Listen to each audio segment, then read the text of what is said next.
I want to welcome everyone to the second edition of Mission Impossible. My name's Kim Johnson, and I provide employer outreach throughout most of Wake County. I do have some counterparts that work certain sections of it.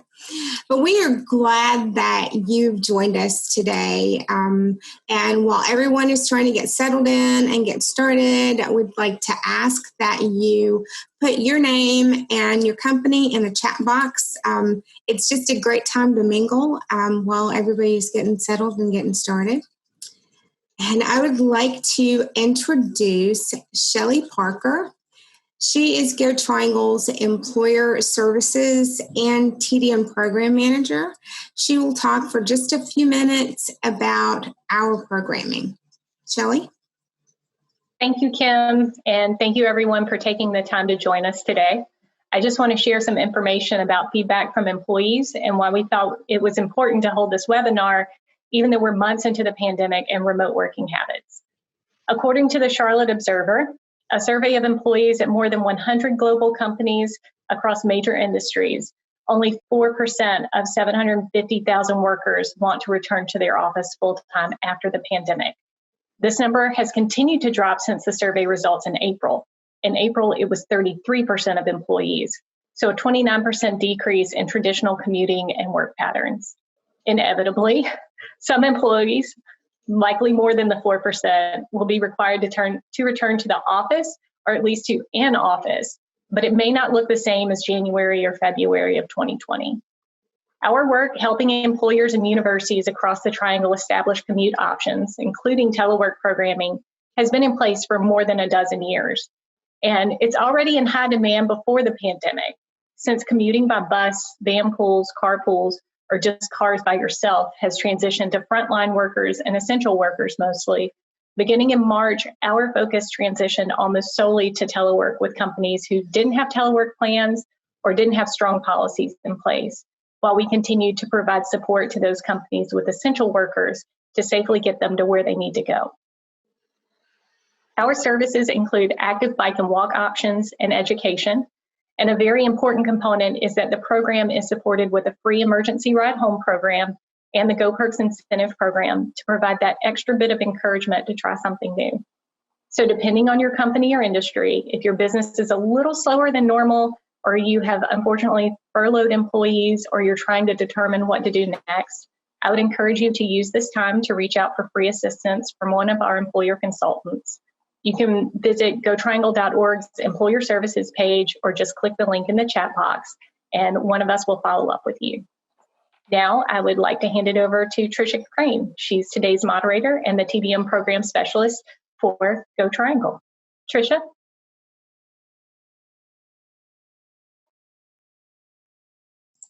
I was on mute. I feel like I forgot I was on mute, should be the official motto of 2020. Apologies, everyone. Hi, I'm Patricia Crane. I manage our Go Perks program here at Go Triangle, as well as the Youth Go Pass program. And I'm here to introduce, to talk about our, just some of the meeting specifics here today, and to introduce our main speaker. So we are going to be, just to let everybody know, you are on mute, but we will encourage you later. You can unmute yourselves, and we will encourage you later in the Q&A portion to turn your cameras on, really get engaged. We like to have these be a back and forth, really feel like we're all, sitting around having coffee together and discussing, informative topics that are important to all of us. So we will ask you to turn your cameras on later during the Q&A. And if you have any questions, feel free to raise your hand in the chat feature. You can put your questions in the chat feature, and on the participants window, you have the option to raise your hand, etc. So we'll be keeping an eye on that. So just to let you know, that's how things are working. I assume we're all probably a little more familiar with Zoom than we might have been a few months ago. So if you have any questions or anything like that, feel free to put it in the chat, and we will be keeping an eye on it. So without further ado, I'm going to go ahead and introduce Julia Abate from North Carolina State University. She is the executive director of the Ergonomics Center at NC State, one of our fine local universities. Go Wolfpack, woo!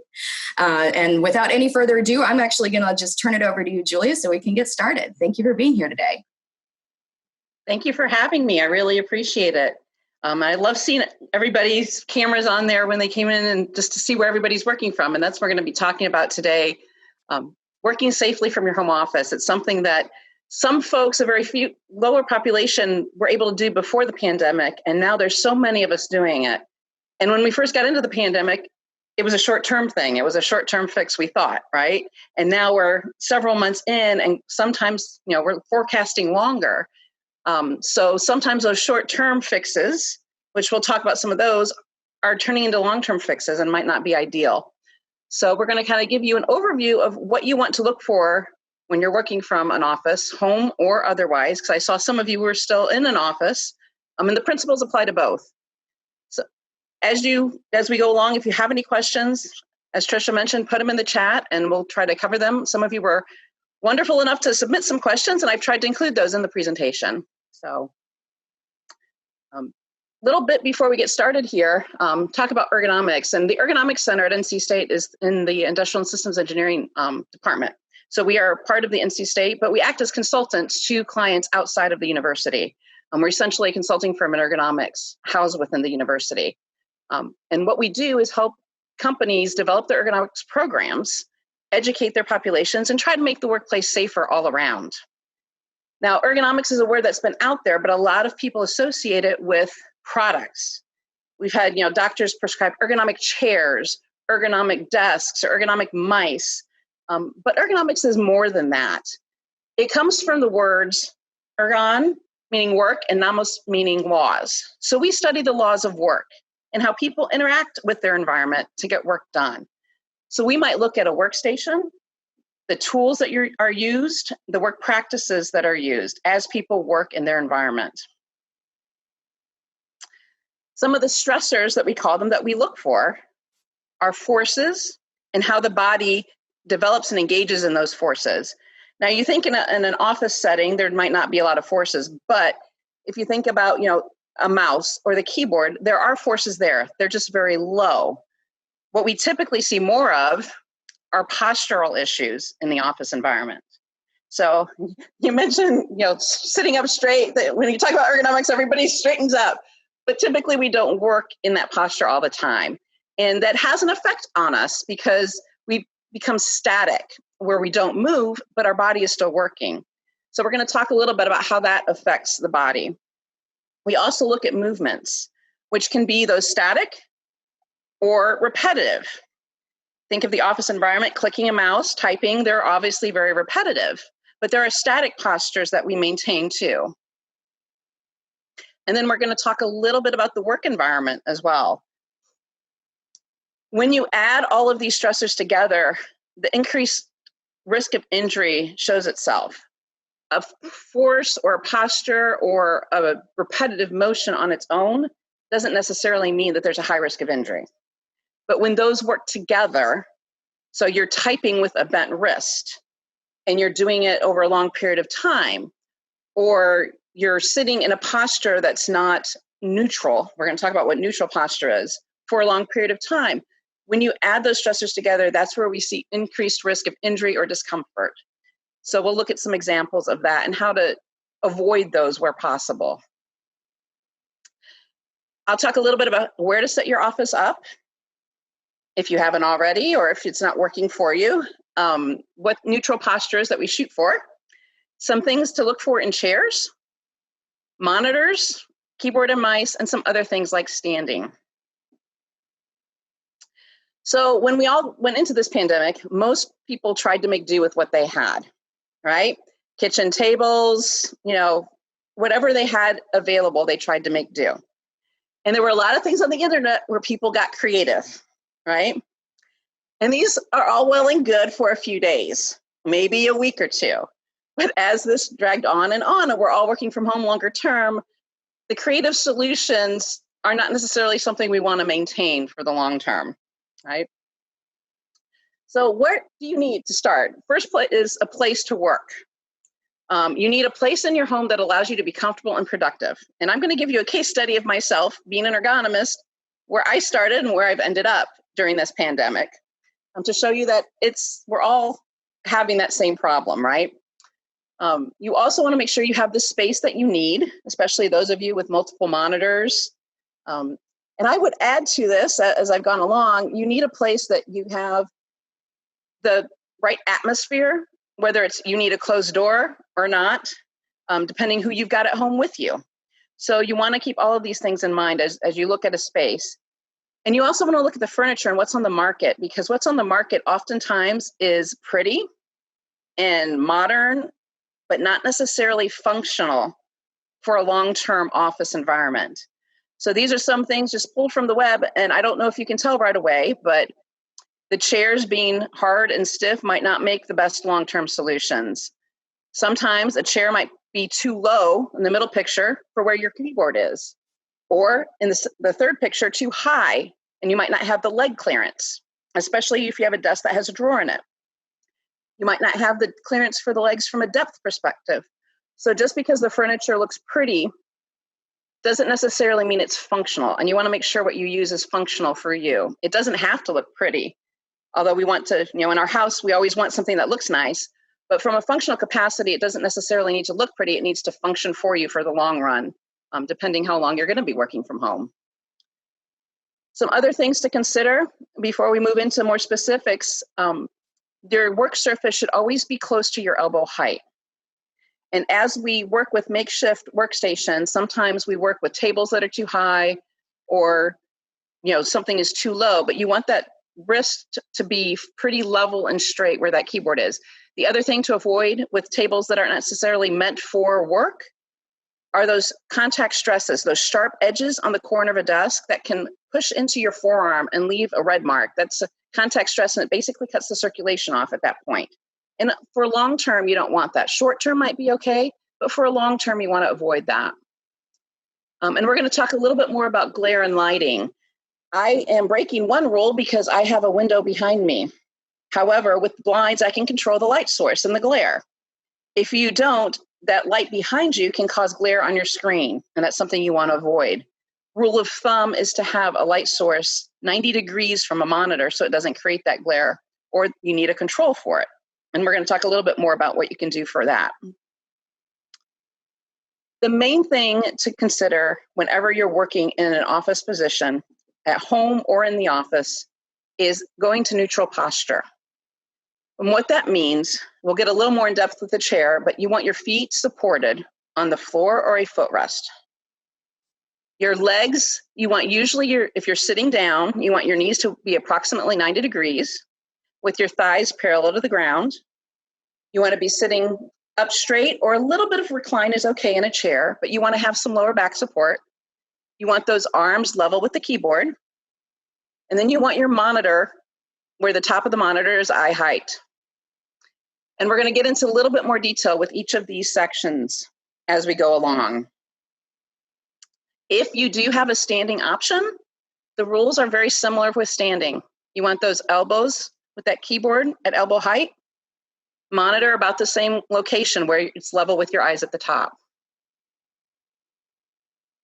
So we're going to start talking a little bit more in depth with chairs.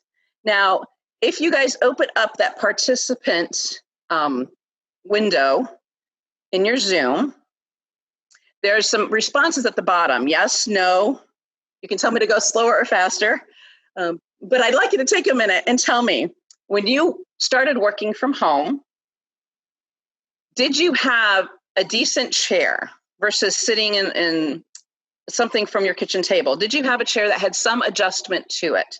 So give me a yes if you did, if your chair has some adjustments, or no if you didn't.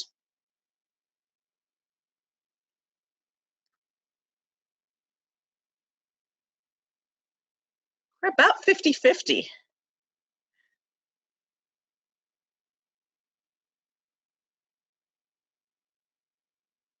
All right, of the responses we got, we're about 50-50.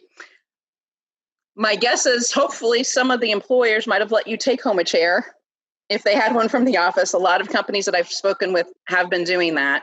And then if not, we need to adapt what you've got. And we're going to talk a little bit about how to do that. Chairs are one of those things too that sometimes they look pretty. My brother would go off to Home Depot or Office Depot to buy a chair, an executive looking chair. And he would get one of those big poofy chairs that looked like a big, nice executive chair, but was pretty inexpensive. And it would die within a year, but he'd also have back pain. And he kept saying, why? It's a nice executive looking chair. And chairs are one of those things too that you want to make sure you get something that fits you and has the adjustments you need, not necessarily buy it for the looks. So things that you want to look for in a chair. You want to make sure, one, that your feet can be firmly on the floor. So that's going to tie to the relationship of your chair and your desk as well. If you're smaller stature and your feet don't hit the floor, we're going to talk about how to get a footrest or how to elevate those so that you can get up to the work surface. You want to make sure your thighs are parallel to the ground with your knees at 90 degrees. And I will send you some resources or let you know where some resources are for those of you who don't have to write it down. But we have some free resources for you guys that contain all this information. Most people don't know, but you do want a little bit of space between the front of the seat pan and the back of your calf. If you don't have enough, then sometimes it cuts off that circulation. So we want to make sure we have a little bit of spacing there. You also want to have some lumbar support in the small of your back. And have your armrests, if your chair has armrests, slightly below that elbow height, but not so far forward that they interfere with your desktop. Those are kind of some of the ideal adjustments that you want to be able to make. And you do want your legs free of obstructions from the furniture that you're working with. So some fixes. If you have a chair that adjusts, adjust it. Use those adjustments. If you don't, add a lumbar support for a pillow. If you have one of those fixed chairs like a kitchen chair, add a cushion to the seat pan if you need it. Get up and move more frequently. And try where you can to avoid chairs with those fixed armrests that don't let you get close enough to your workstation. Some other fixes, use a footrest if that work surface is too high for you. You want something that's large enough to support your feet and legs and keeps your knees at that 90 degree. It can adjust in height if possible. It doesn't have to be something fancy. I've had people use shoe boxes or some plastic bins for the short term. But you can get some of these fixes very cheaply on Amazon or elsewhere, for under $20 often. So there are things that are available that are low-cost solutions. And if you can't do any of that, you can try standing for short periods of time, and we're going to talk about that.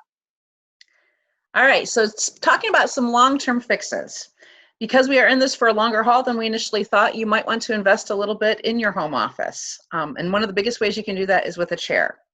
So if you're going to get a new chair, some things to consider are the sizing. Chairs don't come necessarily in one size fits all, although one size sometimes fits most. If you have a petite stature or a larger stature, you want to make sure that you've got something that's going to fit you. And you also want to make sure that if you can, you try it out first. A lot of the chairs that are out on the market might look nice, but they might not necessarily be built for sitting in it for up to 8 hours a day, every day. So you want to make sure that it fits you well. You also want to make sure it's got some adjustments, particularly height. And if you can, seat depth, that's a plus, but it's not always a necessity. And lumbar support, make sure that lumbar is hitting you where you need it. If you get a chair that has fixed lumbar, so the lumbar does not move, oftentimes it hits you in the wrong place. So you want to make sure you have something that does move, ideally up and down and possibly in and out, so you can adjust how much lumbar you get. Other things to consider, armrests. If they have them, it's nice if they're adjustable. The fixed armrests can cause some issues getting up to your desk, and they also, if they're too wide, tend to have people that, they kind of chicken wing it. They stick their arms out really far. So if you get adjustable armrests, that's an added benefit as well. You don't have to have armrests, by the way. I'm going to talk a little bit about some other types in a moment, but those could include stools if you have a standing workstation. and ball chairs, and we'll talk about that a little more specifically because I think there were some questions on that one. You do want to make sure that if you get a chair that's going to be comfortable and supportive for you. Oftentimes, many of the vendors out there will supply you with a demo. So you could either go into a store and at least test it out for a few minutes, or if you want, some of them, if it's a more expensive chair, will allow you to take one home for a week or two to try out for the long term. Cost can be a consideration. Most of the chairs that you see in offices typically can range anywhere from $500 to $1,200 with all the features. A lot of companies get bulk discounts on them, so they don't really cost that much on the company side, but as an individual purchasing a chair, the really nice chairs can be expensive. You can definitely go to Office Depot or something and find a cheaper chair, but just make sure that it fits you and be aware that you do get the quality of the chair is not going to be as good. My brother likes to purchase these big chairs that are stuffed and they look like nice executive chairs, and he gets them from Home Depot or Office Depot, I should say, but they don't last him very long because they're really not high quality. So just make sure you get something that's fitting you well and that's going to last you a bit longer. If you're willing to invest some and get one of those better chairs, it will last you typically 10 years or more with the warranties. And another alternative is that there are vendors and distributors out there that will sell used chairs. So they clean them up, they refurbish them. These are typically chairs where a company is maybe overhauling their office and they're buying a new color or a new brand. And the chairs usually aren't in that bad of shape, but they just need to be cleaned up, which the companies do, and then they'll sell them at a reduced cost. Typically, some of those $1,200 chairs you might get for $200 or $300. And there's a lot of options out there. So keep an open mind, and if you're willing to invest in the long term, typically it's going to be worth it, especially if you're working from home for long periods. Just to touch base on ball chairs, because somebody did ask about them. Ball chairs are something that if you're sitting on it for maybe 20 minutes at a time, 30 minutes at a time, that's okay. But because they typically do not provide a lot of lumbar support, most people, yes, they're engaging your core, but after 20 minutes or 30 minutes, most people will tend to hunch forward. That their back just gets fatigued and they start to lean forward because there is no lumbar support there. If you do get a ball, just be careful that it's not very stable sometimes. Getting it in and out is often difficult, and you want to also make sure that it's at the same level. You still want those knees with those thighs parallel to the ground, those knees at 90 degrees. If you notice the lady sitting on the silver ball here, that ball is actually a little bit low for her. And then her arms are lifting up high to get to the desk, and you want to avoid that. The chair with wheels over here is a little bit better. It's a little more stable. It's got a little bit of a lumbar support, but again, that lumbar support is not adjustable, so it might not hit everybody in the right place. Sitting in this for 20 or 30 minutes is going to be okay, but it's not something that you want to make as your permanent main task chair throughout the whole day. Somebody had also asked about knee chairs, knee supports. Back in maybe 10, 15 years ago, it used to be a popular thing to have those kneelers that people could sit in. And they do keep your back a little straighter, but a lot of people experience knee problems with those. So you want to, again, that's not something you want to have as a long-term solution, but maybe something that you might sit in for a few minutes at a time here and there, then that would be fine. Now, moving on from chairs, we're going to talk a little bit about monitors and making sure you're using your monitor at the right height and making sure you're using it effectively. A lot of us are working from laptops, and the problem with laptops right now is that we're not separating that keyboard. So working from a laptop for a long time is going to cause some neck problems, and we want to make sure that we avoid that, and we're going to talk about how to do that. So where do you want your monitor set? Ideally, it should always be in front of you. Your main monitor at least should be directly in front of you, so you're not twisting your neck looking from one side to the other. You want to make sure that the top row of characters is pretty much eye level and maybe a little bit lower. So you want to be able to see ideally the whole screen with just your eyes and not kind of move your head up and down. And that's going to be especially critical for folks who wear bifocals or progressive lenses. If you do have progressive lenses, that tends to cut your viewing distance from basically your full range of vision down to about a third of what you would normally have. And if you're on the computer for 8 to 10 hours a day, that's not ideal. You tend to do a lot of head up and down. So I usually tell my progressive lens wearers or bifocal wearers, if you do a lot of that, you might want to consider getting a second pair of glasses with just the prescription for the computer that you need.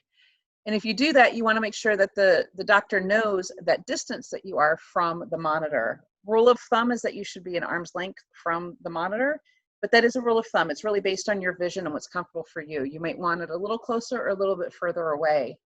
But again, those bifocal folks or progressive lenses, you're going to want the monitor a little bit lower and the same distance that that prescription is designed for. Alternatively, if you do have a little bit of a hard time seeing the monitor, sometimes you could bring the monitor closer, or you could change your text sizes. Windows is great about that, where you can change the font sizes throughout the whole system for anything Windows. I know Macs are as well, so that's a consideration for you. The other thing to think of is if you are using 2 monitors, how should you use those? And there's 2 different ways. If you spend the majority of your time on a single monitor and your second one is just an auxiliary monitor, you want that second monitor on the side of your dominant eye. So how do you figure out what's your dominant eye? If you use a camera or bow and arrow or shoot anything, you usually know what that eye is. But one quick way to do it is to either point at something directly in front of you with both eyes open, and you don't move your arm, but you keep pointing at an object, but close one eye and then open it and close the other. Or you can use your hands and make a triangle at the thumb, the base of your thumbs, and frame that object. And again, both eyes open, frame it, close one eye, then the other. The eye that keeps that object in that frame of reference, or that keeps you pointing to that object, is going to be your dominant eye. It's not necessarily your strongest one, and it's not necessarily tied to what your dominant hand is. I'm right-handed, left eye dominant. So I want my main monitor in front of me where I do most of my work, and my second monitor should be on the left. That's my dominant eye. And that means I'm going to twist my head less when I go to look to the left because my left eye is there. If I keep my secondary monitor on the right, I'm going to be twisting my neck all the way over so that that left eye sees it. Now, if you do use your monitors pretty equally, you're 50-50, 60-40, then it's okay to look at the seam of the monitors where they're both coming to meet in the middle, but then make that dominant eye monitor your primary monitor where you're doing the majority of your work. And that's going to keep you from twisting your neck side to side. We've talked about glare a little bit already. Again, it should be perpendicular to the windows or sources of light, or like what I'm doing now, use your blinds to keep that glare minimized on your screen. And the other thing is, don't place those sources of light directly within line of your monitor.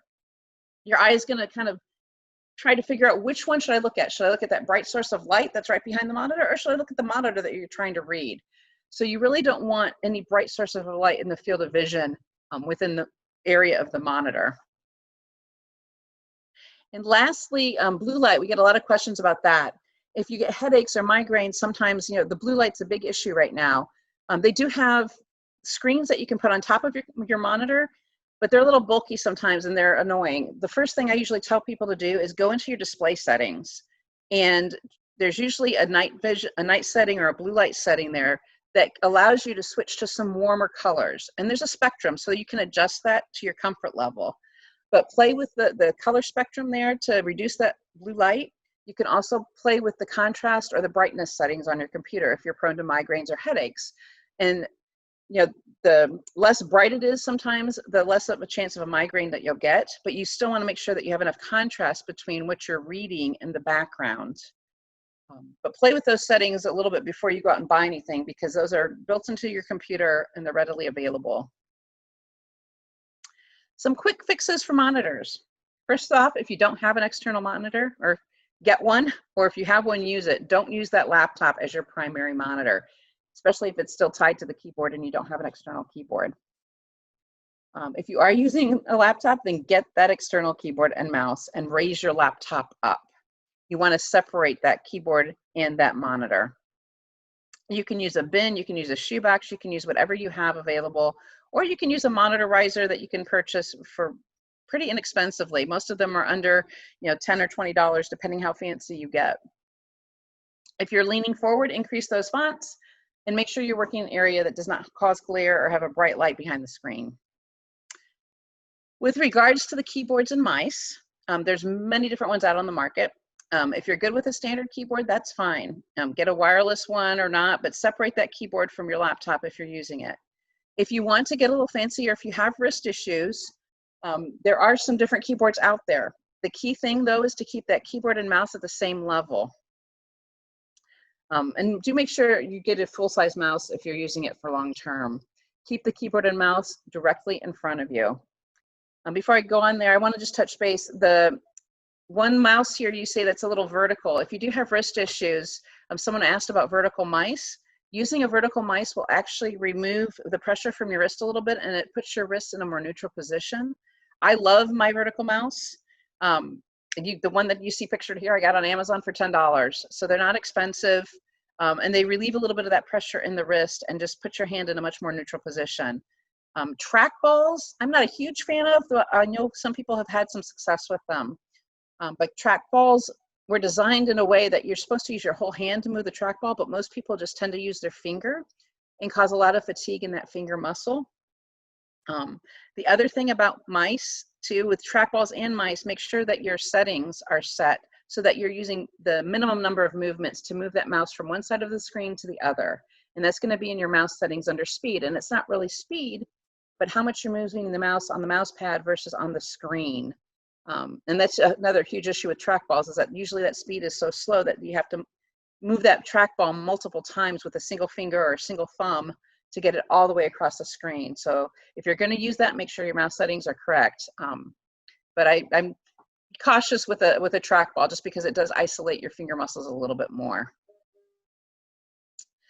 All right, just to give you a quick example a little bit, this is me when I first started working at the home office when we first started this whole pandemic thing, and I said, okay, I'm just going to work at my kitchen counter, my island, because it's pretty tall. I can sit or I can stand, and I could also keep an eye on the kids. So this is where I started with my laptop, and doing this once in a while for a couple hours a day or a day here and there is not a big deal. However, as time progresses, it becomes a lot harder because, as you can see, I'm not sitting ideally. I'm using just my laptop. You see a curvature to the back.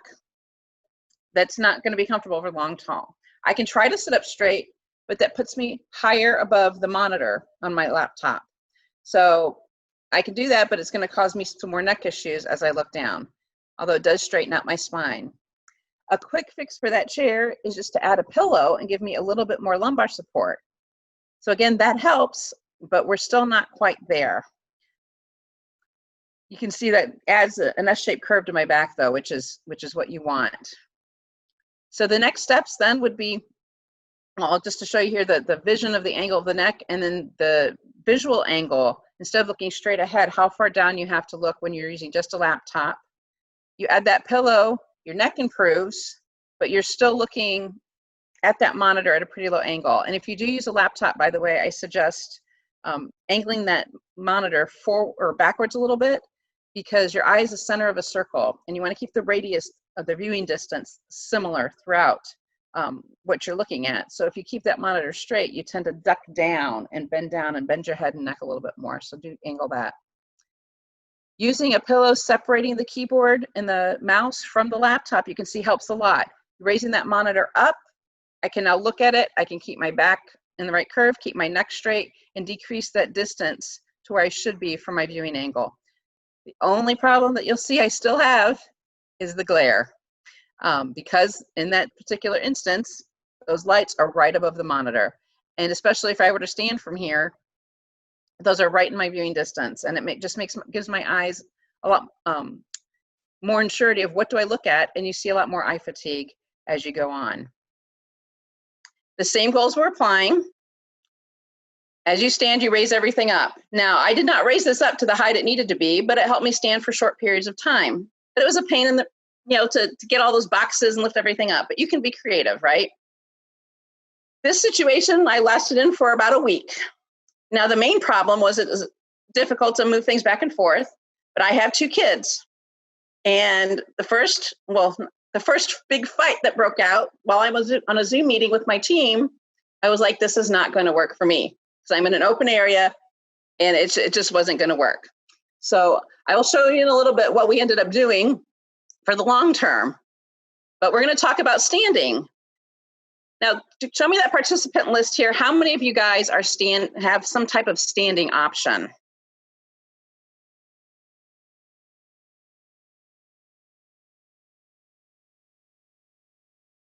A few. Good. So we're going to talk a little bit about what to do and what those recommendations are when you're standing. Get over here to my PowerPoint again. All right. So the rule of thumb from research is if you're going to stand, you want to sit in a comfortable neutral posture for 20 minutes that is supported, stand for 8 minutes out of a half an hour, and then move or stretch for 2 minutes in every half-hour cycle. I don't know about you, but that's ideal, but not realistic for me. I usually tell folks, basically, try not to sit or stand for more than an hour at a time.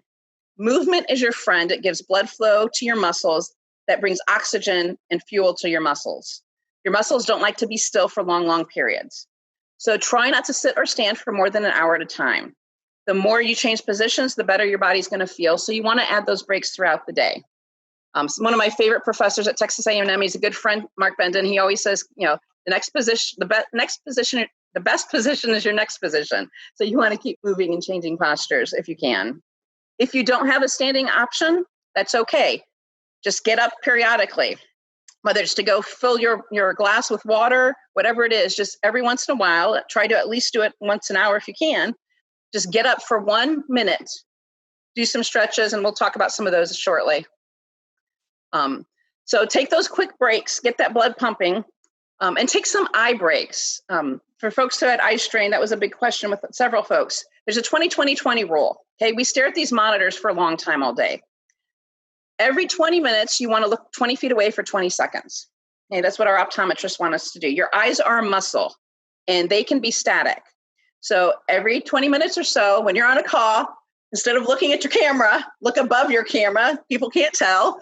Just look 20 feet away for 20 seconds and let those eye muscles stretch. Okay, they need that blood flow too. I love the looks. All right. And somebody was asking about stretching as well. Stretching does help facilitate blood flow and warms up those muscles. So it's a good thing to do periodically. You should normally do the opposite of what you're doing. So when you're squeezing a mouse all day, you want to open your fingers up and stretch them out the other way. It stretches the tendons on the bottom. Okay. You don't necessarily need to pull back. I don't actually like it when people pull back because it can cause a little bit more of a wear and tear on those tendons and muscles. Just a gentle stretch, you should not be causing pain. These are my favorite stretches because these are the areas that people tend to hurt a lot when they're at their workstations. So your neck stretches, looking to the side, stretching it back a little bit, just putting your arms out in that Superman position, just stretching out the front of your chest and those pecs, because we do hunch over our keyboards a lot. And then the wrists, you can flex or extend them up and down and just hold it. Usually a stretch you want to hold for about 20 seconds, then release it, and then maybe do it again, maybe 3 times. With any program, again, talk to a PT or your doctor before you do anything extraneous, but don't, it should never hurt. If it's hurting, you're either doing it incorrectly or it's not a good stretch for you, especially if you've had an injury. Quick additional tips: if you're on the phone for extended period of time, use a headset or speaker. When you're using a tablet or smartphone, angle it up as much or hold it up so you don't have to bend that neck down.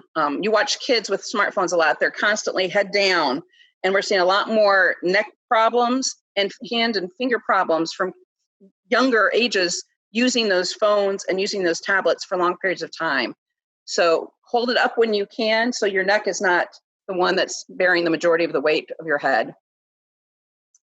Keep things that you're using frequently within easy reach. So if you're a coffee drinker, keep that coffee cup close so you don't have to reach out for it.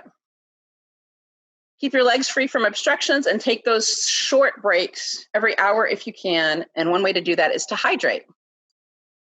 So kind of closing out that case study there, I ended up purchasing a little bitty small sit-stand desk. $150, I think, on Amazon. There's some cheaper ones out there, but this one had the range that I needed. I got something to put my monitor up on for my laptop, separated my keyboard, the chair I already had. When I stand, I don't use my second monitor. I'm standing right now. I don't use it because it's too low. But when I need that second monitor, I sit. And I can go up and down as I needed. You don't have to do anything like this, but if you're going to be in a home office for the long term, especially if your company is getting to the point where they might say, we're going to let you stay at home, period. And it's worth investing a little bit in the furniture that you have so that in the long term, you're not creating discomfort and potential injuries for you. And I did move, by the way, to my guest room because being out in the kitchen was just not, with the kids, not ideal. I have a door I can shut. And that for me was a necessity. So we do have some home office guidelines that you are welcome to use. I'll show you our website where they're at, but these principles all apply in the home or in the office. So wherever you're working from, they're going to be the same. You always want to target that neutral posture. That is your goal. The more neutral your body is, the less wear and tear on your muscles. And if you want some of these guidelines, they're on our website. They're free for anyone who goes on there. If you have discomfort specific to a specific area, I would encourage you to look at our troubleshooting guide here.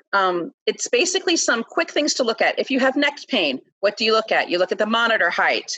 You look at the monitor distance. You look at which monitor you're using. Is it that dominant eye or not? So they're just some quick troubleshooting things that you can look at or look for and some corrective actions to take if you're having some discomfort.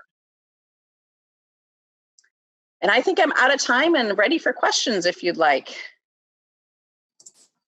Okay, everyone. Thank you so much, Julie. I know that was really informative. I know while you were speaking, I was definitely, straightening myself up, trying to stretch my neck, looking off into the distance. It's just just wonderful presentation. Thank you so much for all that information. So everybody, if you have questions, I know that Julia got to a lot of your questions during the presentation, but if anybody has anything that you'd like to ask, we encourage you to go ahead and turn on your camera. You can certainly ask your questions out loud.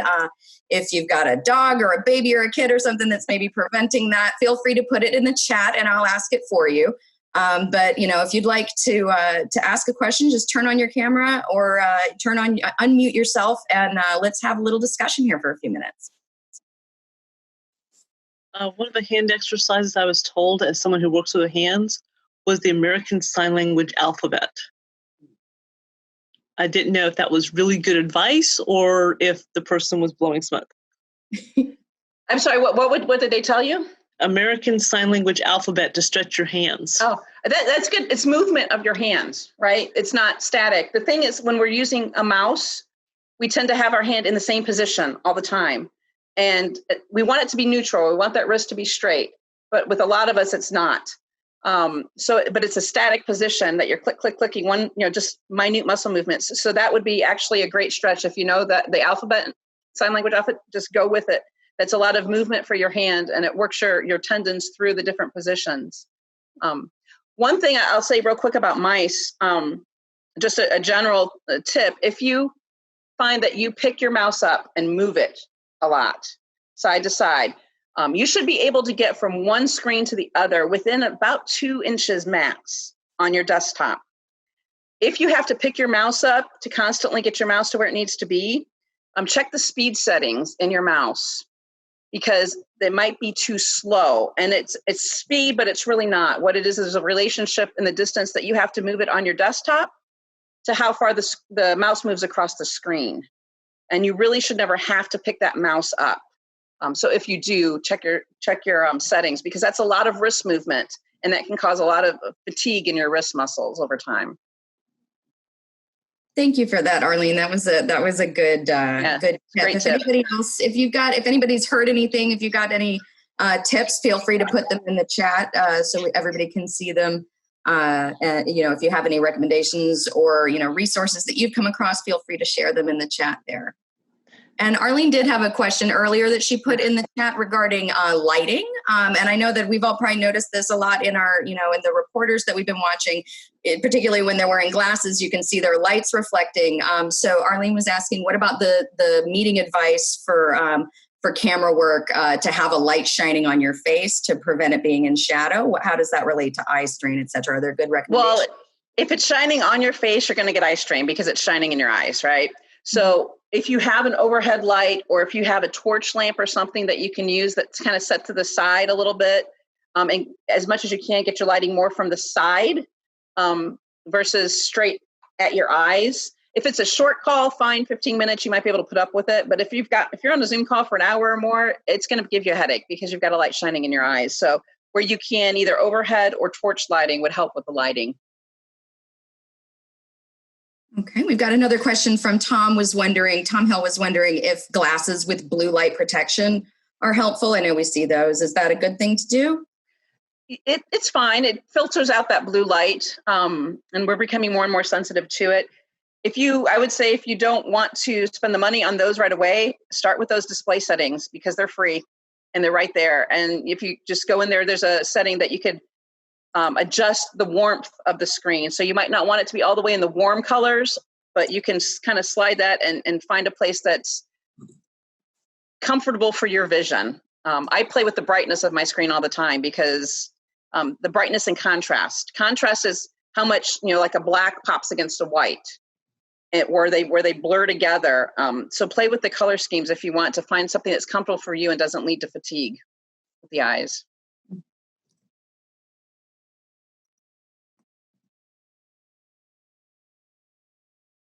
All righty, we've got a couple of questions here from Kip. Kip Coonley was asking, are headrests on chairs recommended? What's the word on headrests? Typically, you don't need them unless you have some type of neck problem. If you're using a headrest, if you're sitting up straight, you don't really need that support. If you're doing a little bit of recline, you might want a headrest or some support. I've only really used headrests for folks who have some type of real severe neck condition where they absolutely need that support and they tend to work in a reclined position. What you don't want is a headrest that pushes you forward so that your head is forward. You want your ears to be aligned kind of with your shoulders, and that keeps your spine aligned. The minute you start to come forward, those neck muscles engage and they have to hold that head up a little bit.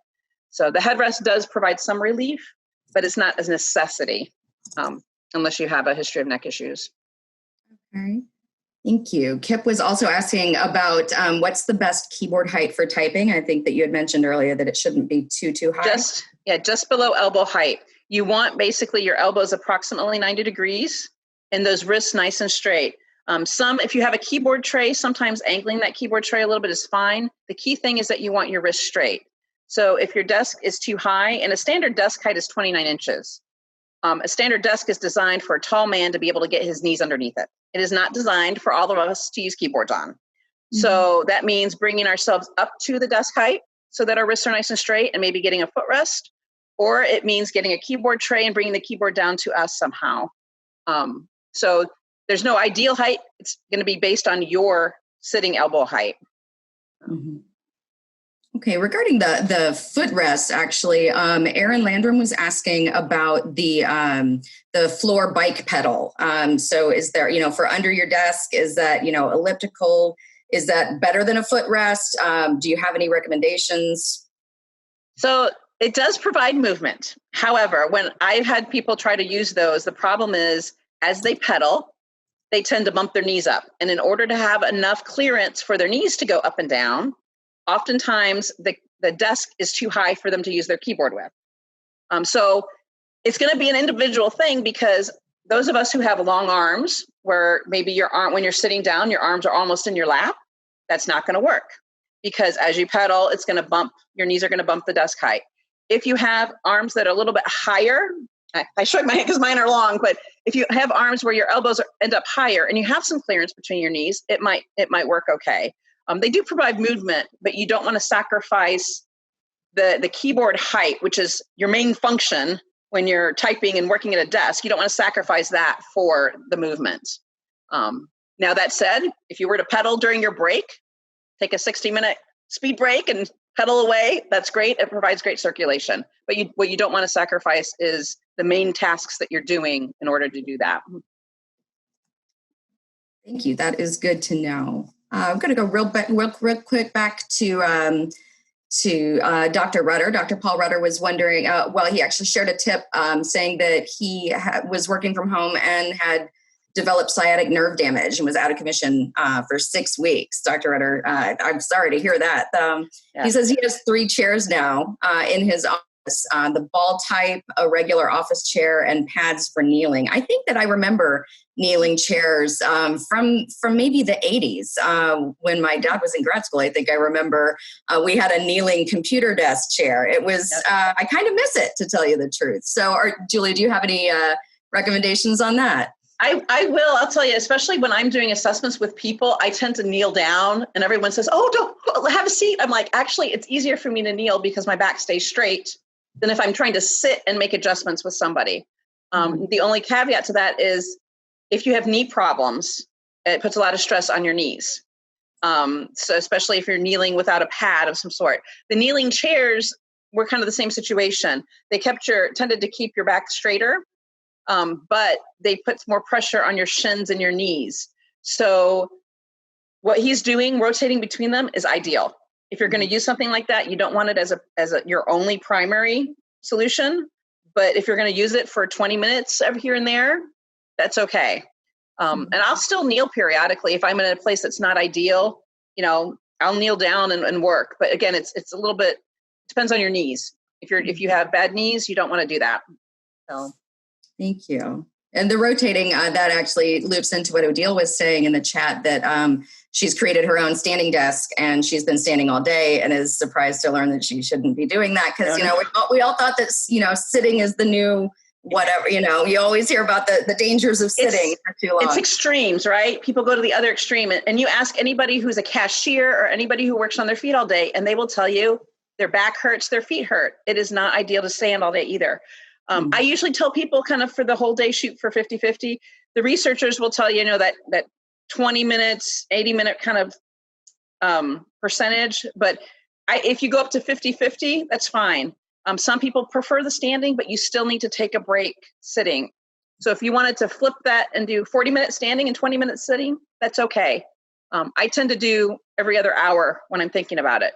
Because I find that if I'm a Zoom call, I told everyone, you could see me, come down slightly here when I pull my chair in sometimes when I'm on the Zoom call when I get tired of standing. And I just do it because we need the movement, but you don't want to stand all day. Your body needs to switch positions to get that blood flow moving. You use different muscles and you don't want to fatigue one at the risk of the other. So. Thank you. Going back real quick to Kip Coonley's final question, trackball mice or even feet mice, which I'm going to admit to never having heard of. What is a foot mouse? What are your thoughts on those? I'm not a huge fan of trackball mice, but I have people who have used them successfully. Trackball mice were originally designed where you did more of a whole hand movement over the trackball. But what tends to happen is people plant their wrists and just use their fingers for movement. And the same as with the mice, if that sensitivity is not set correctly, they could be doing, 10 movements to get the mouse all the way across the screen. So there's a lot of finger muscle action and it fatigues those muscles quite a lot. So it depends how you're using it. I have had some people who used it successfully because they had wrist issues and now that they might develop, more finger issues. And I've had some people who love their thumb ball, but that's a lot of, with a trackball with a thumb, that's a lot of thumb movement. So I tend to stay away. My favorite are the ones that are vertical or semi-vertical because they take the pressure off of the wrist. I can pull one up here. I've got one right here. So they take the pressure when you have a normal mouse, your palm is flat down, you've got pressure on your wrist, right? And you tend to move side to side. A vertical mouse just brings it up slightly, takes the pressure off the wrist, and that 45-degree angle to a handshake is actually a more natural position for your wrist. You're not crossing, the bones and the tendons aren't stretching as much. So it's actually a more relaxed position for your wrist, more neutral. And so I tend to go towards those. Some people have a hard time transitioning, but if you find one that's the same buttons, some of them you can program the buttons. And again, this one that I bought is less than $10. But it's a much more comfortable mouse for me. And I actually gave one to my son and he loves it. He's 10 years old and he's just starting to use the computers with the virtual school more often. And I gave him one of those because I didn't want him to develop problems in the long run. So I would say try vertical over a trackball if you can. And the feet ones, I haven't seen a lot of those. It takes a lot of coordination. People do use them, but it takes a lot of coordination to use them.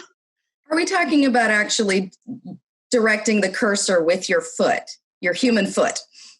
Yes, and clicking with it. Yeah. Okay, that is something else. I'm going to look that up. I think we've got time for just one more question, really, maybe two. I'm going to be a little selfish here and I think ask my question. But so Manjeet was wondering if you could give any guidelines for portable workstations. Do you have any resources for that? Is that something that maybe we can go into more offline? By portable, you mean the like the VeriDesk and some of those. Manjeet, do you want to weigh in there with a little clarification? Yeah, clarify what you mean by portable.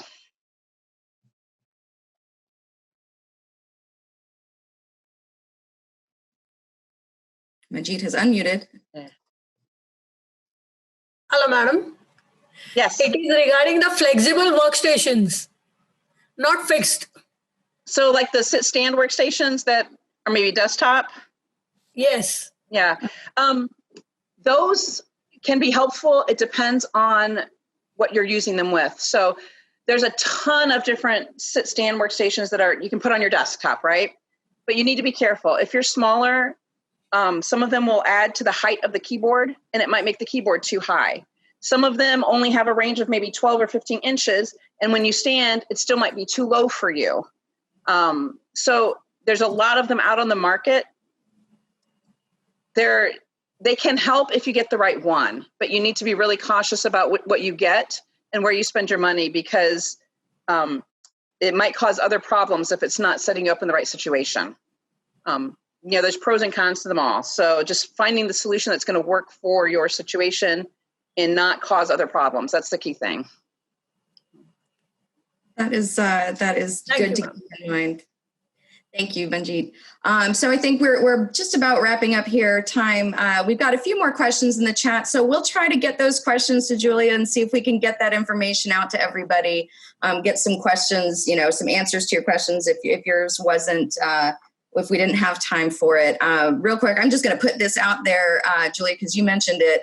The kids working from home, they've got a little home office situation going on right now. So I wonder if that's something that's going to be kind of growing in your field as, ergonomics for kids as they do the distance learning. It's been growing quite a bit. The rules for the kids are the same. It's just that they've got different dimensions. And most of the chairs that are out there, most of the desks that are out there are designed for adults. Mm-hmm. So helping them in a way that, fits them. My son is 10. So with him, we got, a chair that went up a little bit, got him a footrest, separated that keyboard from his Chromebook. That's a key for the kids too. You don't want them head down all the time. And then added some lumbar support because he was using a kitchen chair. I ended up getting him a better chair and investing that in the long run. My daughter is a first grader, so she's much tinier. And with her, we actually bought a small kid's desk and a small kid's chair, because now that they're doing the virtual school all the time, I didn't want her sitting at the kitchen table working with her elbows at her shoulders for the long term. We haven't separated her monitor from her keyboard because she mostly uses the monitor and touches everything. So I didn't want the monitor too high for her, because then she'd be up here and that would cause shoulder issues. So it's the same situations that we have, but you got to make it kid-sized. And there are some companies out there that have targeted markets for kid furniture, mostly for schools, but now they're applying that to the home. So you can find some solutions there that are not that expensive, but you do want to make sure that even if it's their, the little table where they play, have a tea party at, that's still kid-sized furniture that would be a better desk for them than the kitchen table. So you want to make sure that what they're using fits them as well, and that they take breaks. All right, that is great to keep in mind. I'm sure that's some resources that a lot of people are going to be looking for in the future here too, as we continue with our 2020 adventure. So thank you again so much, Julia. This is just so much great information. My pleasure. Really appreciate you bringing it to us. I wanted to take a few minutes here at the end just to talk with everybody real quick about one of our GoPerks sponsors, Springboard. They've got they're a promotional items company here. They're in Durham. Their offices are in Durham, and they've supported the GoPerks program for several years now. And as you can see on the screen, we've got they have several items in their stores in their storehouse for home ergonomics. So there's a lot that they have available for us. That's a UV phone sanitizer there, a stretch band, wrist support, which I really love the pattern on that.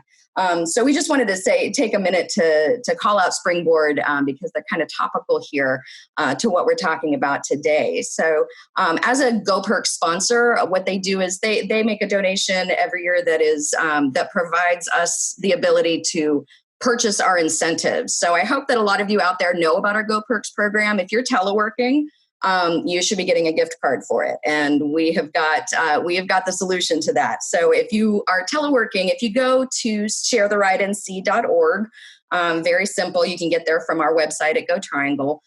Sign up. We're not going to be sharing your information anywhere, so it's secure. And you can have we have a commuter calendar on there that you can keep track of your trips. Even if you're not driving anywhere. So if you're teleworking, you can keep track of it. You earn points, and you can enter into our monthly contest. We do drawings every month for gift cards to local businesses. And our sponsors like Springboard are the ones who provide the funding for us to get those gift cards.